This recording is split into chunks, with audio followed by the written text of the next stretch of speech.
Hi YouTube, and this is JTrain997, and I'm back this time with my review of the NECA Predator series, Falconer Predator. And of course, I will say this is the one I was most excited for.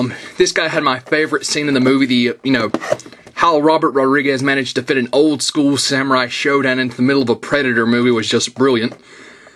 But of course, as you can see here in packaging, he has the extremely long wrist blade on, although that does appear to be his only accessory. Down here it says, removable wrist blade and over 20 points of articulation. So, on to the back of the packaging here. Down here you have the rest of the wave, which was of course himself, the Berserker Predator, and the Classic Predator. And his little read-up says, highly skilled in engineering, Falconer Predator isn't interested in following the old ways of the YAUTJA. Once again, someone told me that's what the Predator species calls itself, but I still can't pronounce it. Traditions of the hunt. To him, the hunt must evolve along with its tools. In his eyes, the best way to do so is to observe and acquire the techniques and technology of those he hunts.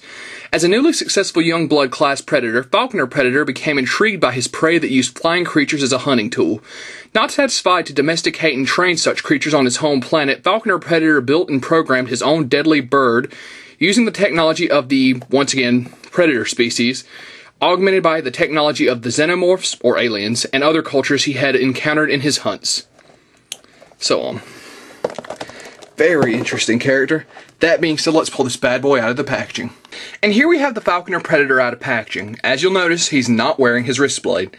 Now, if you follow my reviews, you know I've already done the Berserker Predator, and I complained about the fact that there was no snap to hold the blade in once it went in, and that occasionally it would fall out. Same problem with this guy, but with such a big blade, it doesn't want to hold at all. You can kind of put it in there, and sometimes it'll stay. Well, it was staying. Maybe it won't now.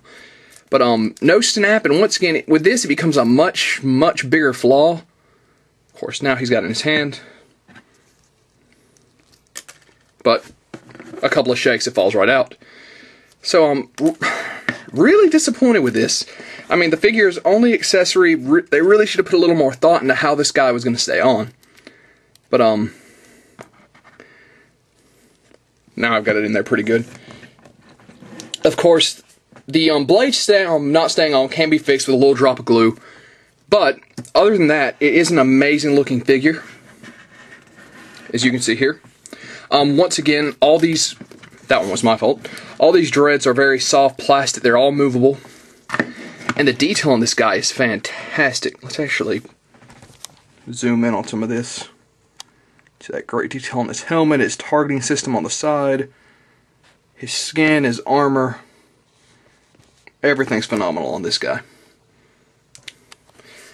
As far as articulation, he can do a full 360, although you have to be careful not to bend the dreads or pop the head off, like I just did.